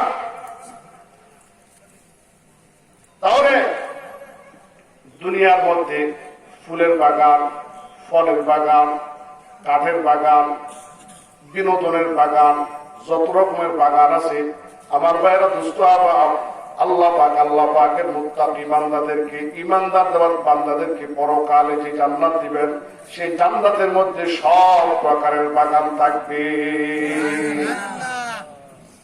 এক হাদিসের মধ্যে আছে, قال رسول الله صلى الله عليه وسلم إني لأعلم آخر أهل النار خروجا منها وآخر أهل الجنة دخولا يخرج من النار حبوا। আল্লাহর নবী জনাব মুহাম্মদুর রাসূলুল্লাহ সাল্লাল্লাহু আলাইহি ওয়াসাল্লাম ফরমান, সর্বশেষ যে লোকটা জাহান্নাম থেকে বের হবে, সর্বশেষ যে লোকটা জান্নাতে ঢুকবে, আমি তাকে চিনি, তার সম্পর্কে জানি। আমি তার সম্পর্কে তোমাদেরকে একটা গল্প শোনাই, একটা শিক্ষণীয় কাহিনী শোনাই। নবী বলতেছেন, ওই লোকটা দুজকের আগুন থেকে হাওয়া করে দিয়ে বের হবে, ইয়াখরুজু মিনান নারি হাবওয়ান। দুজকের আগুনে জ্বলতে জ্বলতে জ্বলতে জ্বলতে কয়লার মতো কালো হয়ে গেছে। আল্লাহ পাক ফেরেশতাকে ডাক দিয়ে বলবেন, ও ফেরেশতারা, এই হামাগুড়ি দিয়া লোকটাকে নহর দুজকের আগুন থেকে বের করে জান্নাতের সামনে একটা সালসাবিলের নহর থাকবে, নহরে হায়াত। নহরে হায়াত সঞ্জীবনীর পানি। ওই জ্বলতে জ্বলতে জ্বলতে জ্বলতে কয়লার মতো কালো লোকটার উপরে যখন নহরে হায়াতের পানি ঢেলে দেওয়া হবে, নহরে হায়াতের মধ্যে তাকে চুবানো হবে, ডুব দেওয়ানো হবে, সাথে সাথে ওই লোকটা আল্লাহু আকবার, তার শরীর থেকে জ্বলতে জ্বলতে কয়লার মতো যে কালো হয়ে গিয়েছিল, কোন চিহ্ন থাকবে না, চলার কোন চিহ্ন থাকবে না। ওই লোকটা একেবারে সুস্থ, সুকাম, সুন্দর, সুশ্রী, চতুর্দর্শী চন্দ্রের মতো উজ্জ্বল হয়ে চক চক চক চক চক জল করতে থাকবে। এরপরে আল্লাহ তাআলা ওই বান্দাকে ডাক দিয়া বলবেন, ও আমার বান্দা, ইদহাব, দৌড় দিয়া যাও, ফাদখুলিল জান্নাহ, আমি আল্লাহর তৈরিকৃত জান্নাতের মধ্যে ঢুকে যাও। ফায়ুখাইয়ালু ইলাইহি আন্নাহা মারআ, সে দৌড় দিয়া আল্লাহর তৈরি জান্নাতের শাহী গেটের সামনে আসবে। এসে দেখবে জান্নাতের ভিতরে খুব ভিড়াভিড়ি, জান্নাতের ভিতরে খুব চিল্লাচিল্লি, হই হুল্লোড় আওয়াজ, জান্নাতের ভিতরে খুব মজা হতেছে। সে মনে করবে জান্নাতের ভিতরে তার বসার জায়গা, দাঁড়ানো বা থাকার কোন জায়গা নাই। জান্নাতের সকল বাড়িগুলা বরাদ্দ শেষ হয়ে গেছে, জান্নাতের সকল আসন ফিল হয়ে গেছে। এই কথা মনে করে সে চলে যাবে আল্লাহর দরবারে গিয়ে বলবে, আল্লাহ, জান্নাত তো ফিল হয়ে গেছে, ভর্তি হয়ে গেছে। আল্লাহ বলবেন, ফিল হয়ে গেছে, তোমার অসুবিধা কি? তুমি যাও, তুমি গিয়া ঢুকে যাও। আল্লাহ পাক তাকে ধমক দিবেন, ইদহাব ফাদখুলিল জান্নাহ, ও আমার বান্দা, তুমি যাও, তুমি গিয়া জান্নাতের ভিতরে ঢুকে পড়ো। এবার সে সাহস করে আসা জান্নাতের ভিতরে ঢুকে যাবে। ঢুকার সাথে সাথে জান্নাতের রিসেপশনের মধ্যে কয়েকজন ফেরেশতা থাকবেন। ওই ফেরেশতা গপ করে তার হাত ধরবে আর বলবে, আল্লাহর বান্দা, তুমি এত দেরি করলে কেন?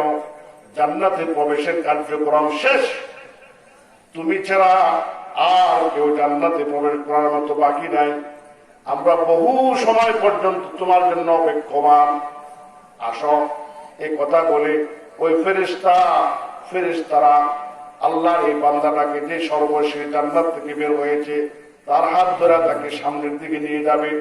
যেতে যেতে যেতে যেতে একটা সুন্দর অট্টালিকা বাড়ির সামনে নিয়ে যাবে। ওই বাড়ির সামনে যে লোকটা সর্বশেষ জান্নাতি তার নামের নেম প্লেট লেখা থাকবে, নেম প্লেটের মধ্যে তার নাম লেখা থাকবে, তার পিতার নাম লেখা থাকবে, তার ঠিকানা লেখা থাকবে আরবি ভাষায়। এবং ওই ফেরেশতারা আখরি জান্নাতি সর্বশেষ জান্নাতিটাকে সেখানে নিয়ে তার নিজের বাড়ি বুঝাই দিবে, বলে দেখো এটা তোমার বাড়ি। সে আশ্চর্য হয়ে যাবে, হ্যাঁ রে আল্লাহ, এত সুন্দর বাড়ি, এত পপুলার বাড়ি, এত আলিশান বাড়ি, এত দামি বাড়ি আমার জন্য, আমার তো বিশ্বাস হয় না। আল্লাহর ফেরেশতারা বলবে, আল্লাহ বান্দা, এটা তো তোমার রাত্রিবেলায় বিশ্রাম করার জন্য, আরাম করার জন্য। এটা হলো বাড়ির প্রাসাদ, অট্টালিকা। এই বাড়ির বাহিরে তোমার একটা বাউন্ডারি আছে, চতুর্দিকে দেয়ালের বাউন্ডারি। ওই বাউন্ডারির ভিতরে আল্লাহ পাক তোমার জন্য ফলের বাগান, ফুলের বাগান, কাঠের বাগান, আমের বাগান, লিচুর বাগান, নারকেলের বাগান, সুপারির বাগান, আল্লাহু আকবার, যত ধরনের বাগান হতে পারে, যত ধরনের পার্কের প্রয়োজন হতে পারে বিনোদন করার জন্য, আনন্দ উৎসব করার জন্য, এইভাবে দুনিয়ার সমান, 10টা দুনিয়ার সমান আল্লাহ পাক তোমার জন্য বরাদ্দ দিয়া দিয়েছে। এবং এখন আমরা তোমাকে তোমার বাড়ি বুঝিয়ে দিলাম, যাও তুমি ঘরে যাও। এই ঘরের মধ্যে তোমার বিবিরা আছে। সে বললে, আমার বিবিরা? আমি তো দুনিয়াতে বিবি ছিল একজন, একটা বিয়ে করেছিলাম। আবার বিবিরা করতে কি? আল্লাহ পাক ফেরেশতারা বলবে, ও আল্লাহর বান্দা, যদিও তুমি সর্বশেষ জান্নাতি, তোমার দুনিয়ার যে একটা সেটাও আছে, কিন্তু সেটা দুনিয়ার মতো এখন নাই। ওটাকে আল্লাহ পাক বসা মাজা করে নহরে হায়াতের পানি দিয়া ধুইয়া সেটাকে চতুর্দশী চন্দ্রের থেকে উজ্জ্বল চকচক চকচক বানায় দিছেন। এবং এছাড়াও 72 জন হুর তোমার জন্য জান্নাতের ভিতরে, তোমার অট্টালিকার ভিতরে অবক্ষমান। তুমি যাও, সে গিয়া দেখবে আল্লাহু আকবার, সমস্ত বিবিরা তার জন্য অভ্যর্থনা জানাইতেছে, আহলান সাহলান মারহাবান তাইয়িবান মুবারাকান ফি, স্বাগতম, শুভেচ্ছা, স্বাগতম, শুভেচ্ছা। আমরা আপনার জন্য অপেক্ষমান। তওবা লিমান কানা লানা, আমরা আপনাকে পেয়ে আমরা ভাগ্যবান, আপনি আমাদের জন্য ভাগ্যবান, আমরা আপনার জন্য এতক্ষণ পর্যন্ত অপেক্ষমান। সেখানে হাদিসের মধ্যে আছে, সে তার বিবির চেহারার দিকে তাকায় অনুভব করবে, এই মহিলাটাকে মনে হয় যেন আমি চিনি চিনি মনে হয়। সেই মহিলাটাই বলবে, চিনবেন না কেন? আমি আপনার বিবি, আমি সকিনার মা, আমাকে আপনি দুনিয়াতে চিনতেন, এখন চিনবেন না কেন? নিজের বিবিটাও জান্নাতের মধ্যে থাকে। আমার ভাইরা দোস্ত আমার, এবং হাদিসের মধ্যে আছে, মানুষ অল্প বয়সে মারা যাক, 1 মাস, 1 দিন, 1 বছর, 10 বছর বা 100 বছর, যে কোনো বয়সে মারা যাক না কেন, আল্লাহ পাক জান্নাতের মধ্যে যখন প্রবেশ করাবেন, প্রত্যেকটা জান্নাতীকে 30 বছর থেকে 33 বছরের পরিপূর্ণ যৌবন দান করবেন। সুবহানাল্লাহ। আমাদের জীবনের সবচেয়ে মূল্যবান সময় হল যৌবন, ঠিক না? আচ্ছা, জান্নাতের মধ্যে আল্লাহ তাআলা আপনাকে আমাকে কি দান করবেন? যৌবন দান করবেন, যৌবন। এবং যৌবন 100 বছরে মারা গেলেও তাকে যৌবন বাড়াবেন, এটার প্রমাণও দুনিয়াতে আছে, বহুত আছে, সব বলার সময় নাই। শুধু একটা প্রমাণ বলে আজকের কথা শেষ করে দেব। একটু আগে আল্লাহর পয়গম্বর ইউসুফ আলাইহিস সালামের ঘটনা শুনছেন না? ইউসুফ আলাইহিস সালামের বয়স যখন মাত্র কত? 25 বছর। মিশরের বাদশা রাইয়ান স্বেচ্ছায় সজ্ঞানে ইউসুফ আলাইহিস সালামকে রাজত্ব দিয়া দিলেন। এর আগে খাদ্য ভান্ডারের দায়িত্ব দিয়েছিলেন। আর ইউসুফ আলাইহিস সালাম এর জন্য আল্লাহু আকবার, জুলাইখার প্রেমের কথা কে না জানে? লম্বা ঘটনা, আপনারা জানেন। এই জুলাইখা এখন ইউসুফ আলাইহিস সালাম রাজ দরবারে আসা যাওয়া করেন একটা ঘোড়ার উপরে সাওয়ার হইয়া, ঘোড়া যে ঘোড়ার উপরে সাওয়ার হয়ে আসা যাওয়া করেন। একদিন এদিক সেদিক যাওয়ার সময় রাজ দরবার থেকে দেখলেন একটা রাস্তার পাশে ঝুপড়ি, ওই ঝুপড়ির মধ্যে একটা বুড়ি বসে বসে ইউসুফের জিকির করতেছে, ইউসুফ ইউসুফ ইউসুফ ইউসুফ। যেরকম আল্লাহ নেককার বান্দারা আল্লাহর জিকির করে না, আল্লাহ আল্লাহ আল্লাহ আল্লাহ আল্লাহ। ইউসুফ আলাইহিস সালাম এটা দেখে ঘোড়ার থেকে নামলেন, নেমে ওই ঘরের ভিতরে ঢুকলেন, কিন্তু ওই বুড়িটা অন্ধ হয়ে গেছে, চোখে দেখে না, ইউসুফ আলাইহিস সালামকে দেখে না। ইউসুফ আলাইহিস সালাম শুধু অবস্থা দেখে চলে আসলেন। রাজ দরবারে আসে একজন সিপাহী পাঠালেন, বলে যা অমুক এলাকায় অমুক বাড়ির পাশে অমুক রাস্তার ধারে একটা ঝুপড়ি আছে, সেই ঝুপড়ির মধ্যে একজন বুড়ি বসে বসে কি জানি জপতেছে, তাকে নিয়ে আসো। নিয়ে আসছে। আসার পরে সে তো অন্ধ, কিন্তু হযরত আরিফ রুমি রহমতুল্লাহ আলাইহি বলেন, জুলাইখা, এই মহিলাটা জুলাইখা, সে ইউসুফ আলাইহিস সালামের সামনে আসার সাথে সাথে আল্লাহর কুদরতি ভাবে তার দৃষ্টিশক্তি ভালো হয়ে গেছে।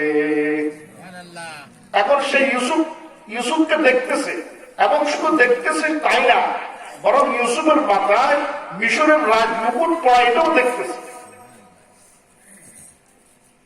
ইউসুফ আলাইহিস সালামও তাকে দেখতেছে, কিন্তু দুই দেখার মধ্যে ব্যস্ত হলো এটা, ইউসুফ আলাইহিস সালাম তাকে চিনতে পারেন নাই, চিনতেছেন না। আর সেই ইউসুফকে শুধু চিনছে এমন না, বরং ভালো করে চিনতে পারছে। চিনতে পেরে জুলাইখা একটু মুস্কি হাসি দিছে। ইউসুফ আলাইহিস সালাম রাগ করলেন, ও বুড়ি, তুমি আমার দিকে তাকায় মুস্কি হাসলে কেন? কে তুমি? তোমার বাড়ি কোথায়? আমি তোমাকে চিনি না, তুমি আমার দিকে তাকাইলে বা কেন, মুস্কি হাসলে কেন? জুলাইখা পরিচয় দিতে পারতো যে আমার নাম জুলাইখা, আমি ছোটবেলায় তোমাকে লালন পালন করেছি, অনেক আদর আপ্যায়ন করেছি। এগুলা না বলে জুলাইখা একটা খোঁটা দিল, পিছনের জীবনের একটা ঘটনা স্মরণ করায় দিল। কি ঘটনা? হ্যাঁ, বকফত আলমকে তুরি দিদি দাম, তোরা আল জুমলা আলম বর বুঝিদাম, जवानी मंदर को बर्बाद कर दी, बदी पीरी के मी बीनी फता दी, गिरफ्ती शाहिदे दौलत दरागोश, मुरायक बारगी कर दी फरामूश।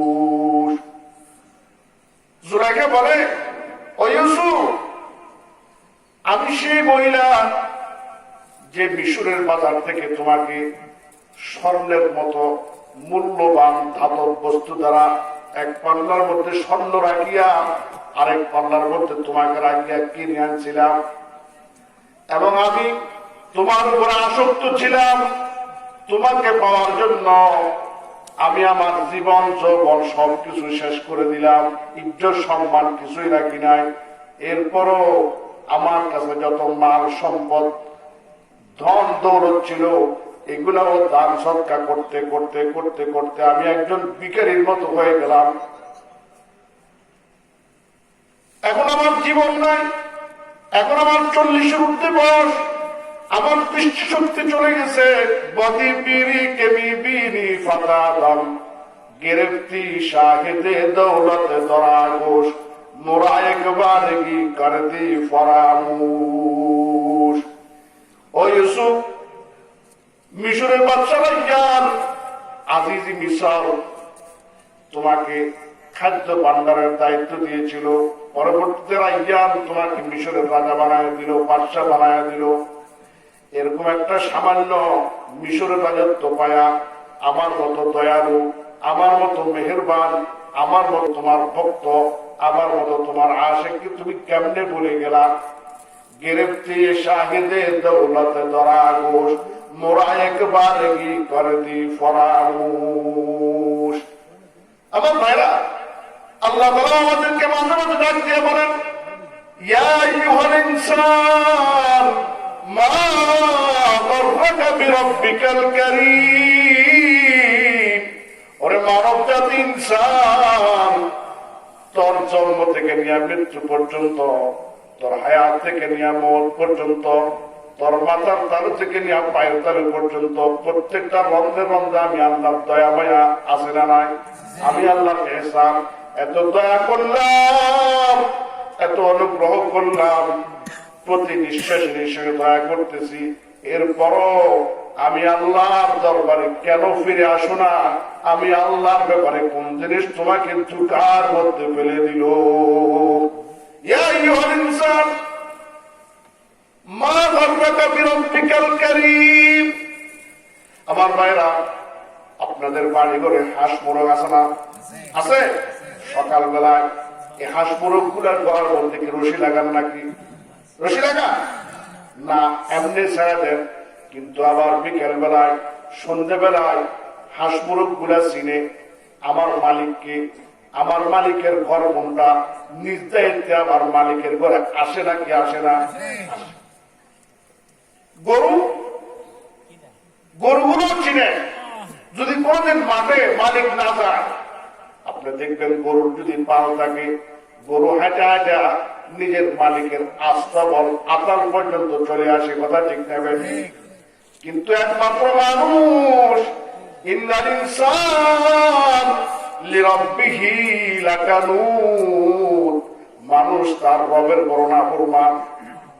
মানুষ আল্লাহর ঘর প্রত্যেকটা বাজারে বাজারে, প্রত্যেকটা বাড়ি বাড়ি, প্রত্যেকটা পাড়ায় পাড়ায়, মহল্লায় মসজিদ আল্লাহর ঘর আছে না নাই? কিন্তু আল্লাহর বান্দা বান্দি, আল্লাহর বান্দা যেগুলো আছে এগুলা কিন্তু সব আল্লাহর ঘরে শ্রদ্ধা দিতে আসে। ও মানুষ, মোরগ তার মালিককে চিনল, ছাগল তার মালিককে চিনল, কুকুর তার মালিককে চিনল, গরু তার মালিককে চিনল, দুনিয়ার সব পশু পাখি জীব জানোয়ার মালিক চিনল। সবগুলাই মালিকের ঘরে আসে। মালিকের সাথে সম্পর্ক রাখে একমাত্র মানুষ, মালিকের সাথে সম্পর্ক রাখে না। কথা ঠিক না ভাবি?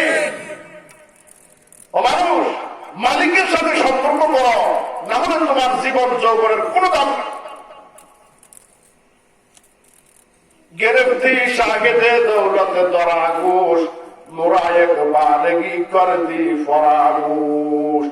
জুলাইখা ইউসুফকে খোঁড়া দিয়ে দিল, তোমাকে মিশরের বাজার থেকে কিনা তিলে তিলে লালা করা বড় করছিলাম, মাঝখানে ঘটনা গোলমাল যা লাগার লাগছিল, ঠিক আছে, তুমিও জেলে গেছো, আমিও বৃদ্ধ হয়ে গেছি, তোমাকে পাওয়ার জন্য আমার জীবন যৌবনের সম্মান টাকা পয়সা সব বিসর্জন দিয়ে দিছি।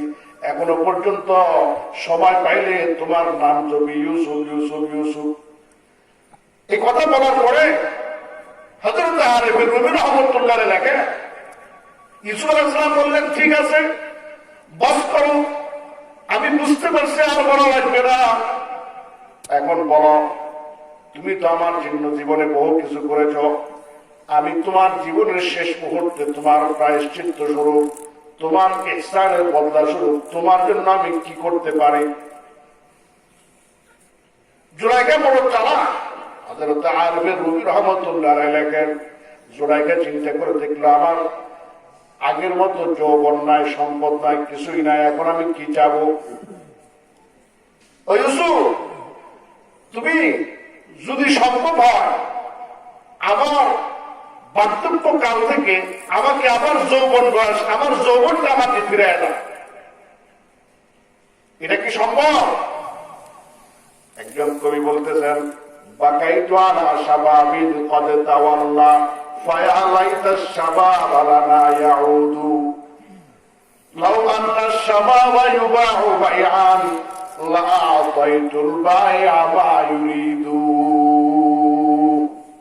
আমার ভাইরা দোস্ত, আমার জীবনের মধ্যে যৌবন সবচেয়ে বেশি দামি কেন, সবচেয়ে বেশি মূল্যবান কেন? এক ব্যক্তি মিল ফ্যাক্টরির মালিক, ইন্ডাস্ট্রিজের মালিক, কোটি কোটি টাকার মালিক, ডলারের মালিক, কিন্তু জীবন থেকে যৌবন যদি একবার চলে যায় আর একবার কি আসবে? তো সে বলতেছে, বাকাইতু আলা শাবাবিন কদ তাওয়াল্লা, আমার জীবন থেকে যে যৌবন চলে গেছে, যৌবনকে আমি কাজে লাগাইতে পারি নাই, এই জন্য আমি কাঁদতেছি। আমার জীবন যদি যৌবন আরেকবার ফিরে আসতো, আমার ভাইরা দোস্ত, আমার কাল কিয়ামতের মাঠে আল্লাহ পাক বলবেন, ও দুনিয়াবাসী মানুষেরা, খবরদার যে যেখানে আস দাঁড়ায় থাকো, আমার কয়েকটা প্রশ্ন আছে, প্রশ্নের জবাব দেওয়া ছাড়া কেউ স্থান থেকে কদম নাড়াতে পারবে না, কদম নাড়াতে পারবে না। লা তাজুলু কাদামা ইবনে আদম মিন ইনদি রাব্বি হাত্তা ইউসআলা আন খামসিন আন উমরিহি ফীমা আফনাহু ওয়া আন শাবাবিহি ফীমা আবলাহু। জীবন সম্পর্কে প্রশ্ন করা হবে, যৌবন সম্পর্কে প্রশ্ন করা হবে, কারণ জীবনের মধ্যে সবচেয়ে চাকচিক্যর দিন, সবচেয়ে আনন্দের দিন, সবচেয়ে উত্তম দিন, সবচেয়ে ভালো জীবন ছিল যৌবন। এই যৌবন কালটা কোথায় কাটাইছ, যৌবনটা কেমনে কাটাইছ, যৌবনটা কোন কোন কাজে খরচ করেছ। আল্লাহ আমার উম্মত কাল ময়দানে হাসরে আল্লাহ পাক ভিভিআইপিদের জন্য যে প্যান্ডেল বানাইবেন, স্টেজ বানাইবেন, মঞ্চ বানাইবেন, কুরসি বানাইবেন, দস্তরখান দিবেন, আমি নবী বললাম সাবাতুন ইউযিল্লুহুমুল্লাহু ফি যিল্লিহি ইয়াওমা লা যিল্লা ইল্লা যিল্লুহু। তার মধ্যে একটা হলো ওয়াশাবুন নাশা ফি ইবাদাতি রাব্বিহি। ও যুবক, যে যুবক তার যৌবনকে আল্লাহর ইবাদত বন্দেগীর মধ্যে কাটিয়েছে, সেই যুবককে আল্লাহ পাক আরশের নিচে স্থান দিবেন। এখন শিল্পপতি বলতেছে, ফায়া লাইতাশ শাবাবা লানা ইয়াউদু লাউ আন্নাশ শাবাবা ইউবাউ বাইআন। হায়, যদি দুনিয়ার কোন বাজারে, দুনিয়ার কোন মার্কেটে, দুনিয়ার কোন হকারের কাছে যৌবন বিক্রি হতো, লা আতাইতুল বাইআ মা ইউরিদু, তাহলে বিক্রেতা যত হাজার কোটি কোটি কোটি ডলার আমার কাছে চাইতো, আমি সব টাকা দিয়ে হলো যৌবন খরিদ করতাম। কিন্তু দুনিয়ার কোন মানুষ যৌবনকে একবার চলে যাওয়ার পরে আবার দিতে পারবে? আল্লাহ যদি কাউকে দিতে চান, দিতে পারবেন নাকি পারবেন না? এই জন্য আল্লাহ দুনিয়াতে একটা নমুনা রাখছেন। আল্লাহ তাআলা দুনিয়াতে পরকালে সব নমুনা রাখেন।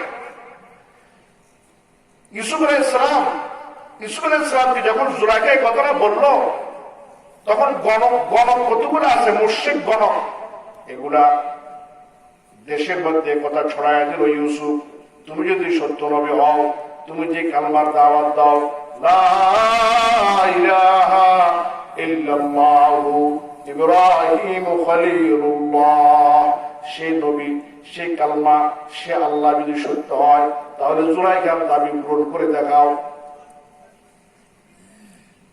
দাবি পূরণ করে দেখাও।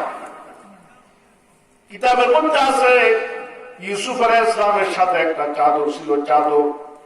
ইউসুফ আলাইহিস সালাম রাজ দরবারে সভা ডাকলেন, জুলাইখাকে পাশে বসাইলেন, পাশে বসাইয়া জুলাইখার আবাদ ও মস্তকের মধ্যে চাদরটা দিয়ে ঢাকা দিলেন। ঢাকা ইউসুফ আলাইহিস সালাম আল্লাহর দরবারে হাত উঠিয়ে দোয়া করলেন, বকতাওয়াল জামাল আস্তু জাওয়ানি বাগুনা কেতু দিদি ওয়াদানি বজম্বায়াত লবে ইউসুফ দুআরা দুলব বজম্বায়াত লবে ইউসুফ দুআরা রাওয়া সাদাত দুলব আবে বাকারা। রব্বুল আলামিন আমাকে আপনার পয়গম্বর বানাইছেন, আপনি আমাকে ছোট বড় মর্যাদা দান করেছেন। মিশরের গণকরা আমার বিরুদ্ধে আবার লাগছে, ইয়া আল্লাহ, আপনার বান্দি জুলাইখা আমার জন্য জীবনে অনেক অবদান রেখেছে, অনেক ত্যাগ স্বীকার করেছে, অনেক কোরবানি করেছে, আপনিও জানেন, আমিও স্বীকার করলাম। এখন আমার কাছে একটা আবদার করছে যৌবন ফেরত দেওয়ার জন্য। এগুলা দোয়া করে আল্লাহর দরবারে চোখের পানি ছাড়া দিচ্ছেন। হযরত আরবে রুমি রহমতুল্লাহ বলেন, বজম্বায়াত লবে ইউসুফ দুআরা রাওয়া সাদাত দুলব আবে বাকারা। হযরত ইউসুফ তো দোয়া করতেছে, হযরত ইউসুফের চোখ দিয়ে যে পানি বের হতেছে, এই পানিগুলা শুধু চোখের পানি নয়, এই পানিগুলার দ্বারা আল্লাহ রাব্বুল আলামিন দুনিয়াতে হযরতে ইউসুফের দোয়ার বরকতে জুলাইখার পার্থক্যকে পাল্টায়া পরিবর্তন করে জুলাইখার জীবনের মধ্যে যৌবন ফেরায় দিয়েছেন। সুবহানাল্লাহ। কিছুক্ষণ পরে চাদরটা যখন সরাই দিলেন, এখন দেখা গেল একটু আগে চাদরটা উড়ার আগে 40 বছরের বুড়ি ছিল, এখন চাদরটা সরানোর পরে দোয়ার বরকতে আল্লাহ পাক 18 বছরের যুবতী বানায়া দিলেন। তাহলে এই দুনিয়াতে যদি আল্লাহ পাক হাজার হাজার মানুষের সামনে যৌবনকে ফেরত দিতে পারেন, হাসরের মাঠে জান্নাতে শত সহস্র হাজার হাজার কোটি কোটি বনি আদম যারা পার্থক্য অবস্থায় দুনিয়া থেকে ইন্তেকাল করেছিল, তাদেরকে আল্লাহ পাক যৌবন দিতে পারবেন নাকি পারবেন না? পারবেন। বাহ বাহ। আমার ভাইরা, রাগ অনেক হয়ে গেছে, কথা বললে তো সারা রাত বলা যাবে, কিন্তু আপনাদেরও বিশ্রাম করতে হবে, আমার আবার টাকা যাইতে হবে। এই জন্য আপনাদের সকলের মনের পিপাসা মেটানো আমার দ্বারা সম্ভব নয়। আপনাদের কাছে দোয়া চাই, আমি আপনাদের জন্য দোয়া করি এবং আপনাদেরকে দাওয়াত দেওয়া যায়। আমার ভাইরা, দুস্থ হবার এই দুনিয়াতে কোনো মানুষ, কোনো ডাক্তার বড় ডাক্তার হতে পারে না আরেকজন ডাক্তারের সুহবত ছাড়া, সান্নিধ্য অবলম্বন করা ছাড়া। কথা ঠিক না? ঠিক। কোন ইঞ্জিনিয়ার হতে পারে না আরেকজন বড় ইঞ্জিনিয়ারের সুহবত অবলম্বন করা ছাড়া। কোন কামার, লোহার, সামার, আল্লাহু আকবার, স্বর্ণকার, কেউ নিজে নিজে কামেল হতে পারে?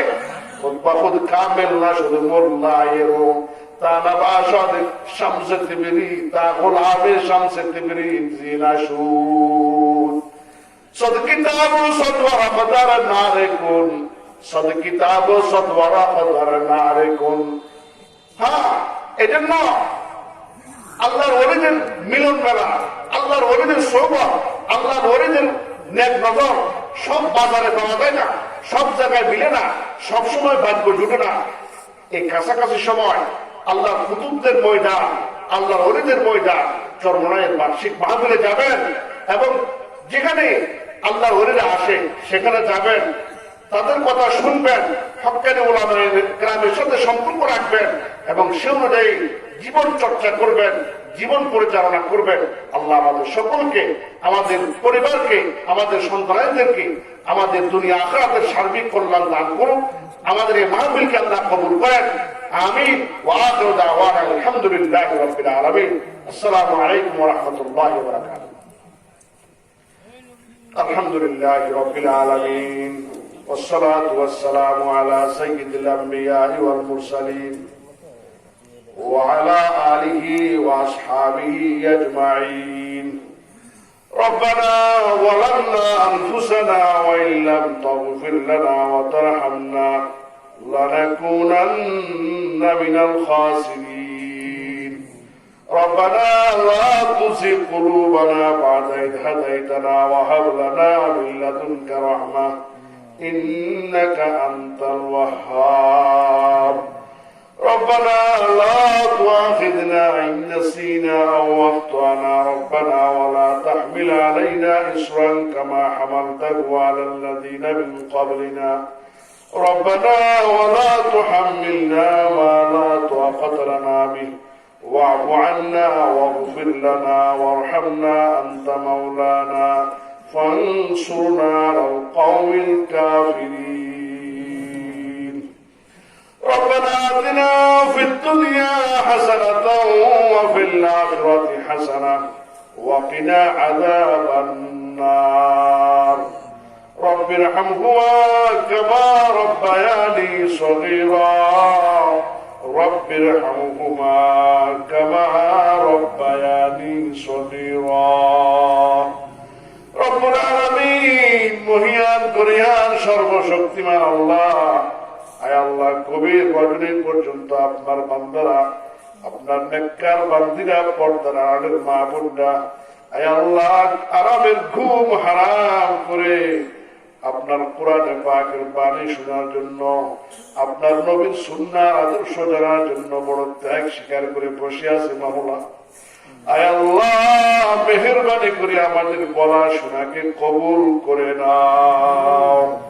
আয় আল্লাহ, এই মাহফিলের উসিলায় আমাদের সকলের জীবনের তামাম গুনাহ খাতা মাফ করে দাও। আমাদের পিতা মাতার গুনাহ মাফ করে দাও। আমাদের আত্মীয় স্বজন আপনজন কবরবাসীদেরকে মাফ করে দাও। রব্বুল আলামিন আমাদের পক্ষ থেকে অসংখ্য অগণিত দরুদ এবং সালাম সোনার মদিনায় নবী পাকের রওজাতে পৌঁছে দাও।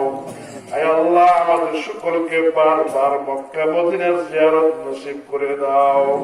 রব্বুল আলামিন আমাদের মধ্যে যারা অসুস্থ আছে মাওলা মেহেরবানি করে তোমার দরবারে বিনয়ের সহিত ফরিয়াদ করতেছি আল্লাহ।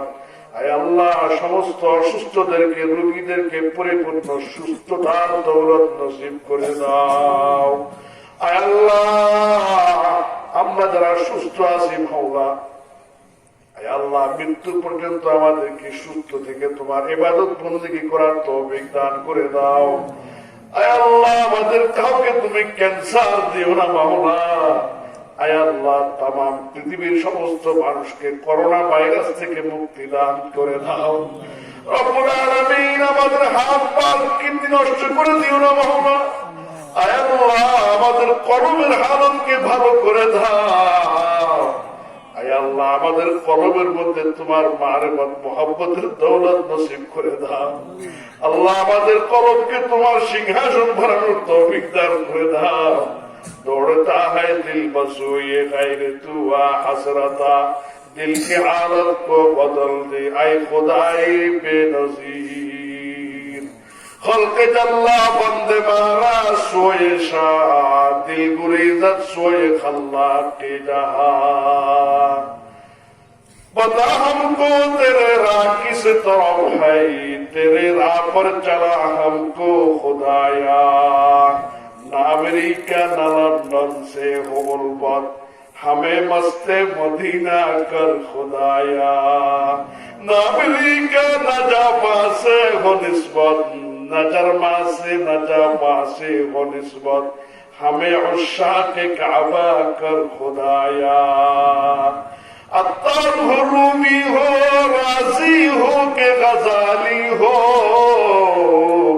कुछ हाथ आई नहीं जुज आगे शहर गाही या अल्लाह আমরা আপনার গোলাম আমরা ছোট আপনি বড় আল্লাহ আমরা নিচে আপনি উপরে আমরা ছোট আল্লাহ আমরা অসহায় আল্লাহ আপনি একমাত্র আমাদের সহায় আয় আল্লাহ আমরা গুনাহগার আপনি ক্ষমাকারী আয় আল্লাহ আমাদের হাত খালি হাত আসমানের দিকে উঠে দিলে আয় আল্লাহ গভীর রাতে দুনিয়ার কোন বড় লোকের দরজা খোলা নাই আয় আল্লাহ দুনিয়ার আইন আদালত কোর্ট কাছারি সব বন্ধ হয়ে গেছে আয় আল্লাহ দুনিয়ার রাজা বাচ্চাদের দুয়ার বন্ধ হয়ে যখন যায় আহকামুল হাকিমিন রব্বুল আলামিনের দুয়ার খোলা হয়ে যায় আল্লাহ আপনার কালামে পাকের মধ্যে বলছেন তাতাজাফা জুনুবুহুম আনিল মাযাজি'i ইয়াদউনা রাব্বাহুম খাওফান ওয়া তামাআন ইয়া আল্লাহ আমাদের সকলকে তাহাজ্জুদ গুজার বান্দা বানান আল্লাহ পাঁচওয়াক্ত নামাজ জামাতের সাথে পাবন্দির সাথে পড়ার তৌফিক দান করে দেন আল্লাহ আমাদের প্রত্যেকের ঘরের বিবি বাচ্চা মা বোনদেরকে কবুল করেন আল্লাহ আমাদের সন্তানদেরকে কবুল করেন আল্লাহ আমাদের ফসলের মধ্যে বরকত দান করেন আল্লাহ আমাদের বাগানের মধ্যে বরকত দান করেন আমাদের পুকুরের মধ্যে বরকত দান করেন আয় আল্লাহ আমাদের প্রত্যেকের ন্যাক মনোবাঞ্ছা আপনার গায়েবের খাজরা থেকে পুরা করে দেন মাওলা রব্বুল আলামিন এই এলাকার যুবকদের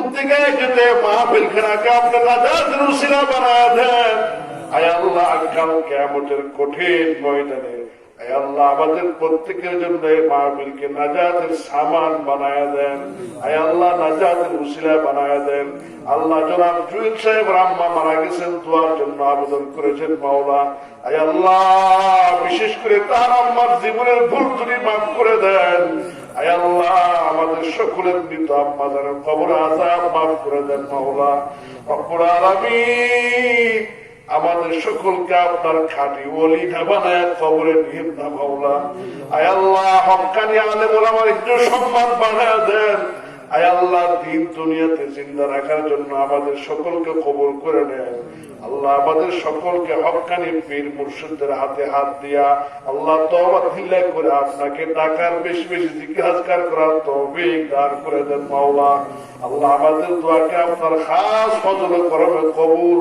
করে নেন ربنا تقبل منا إنك أنت السميع العليم وتب علينا إنك أنت التواب الرحيم سبحان ربك رب العزة عما يصفون وسلام على المرسلين والحمد لله رب العالمين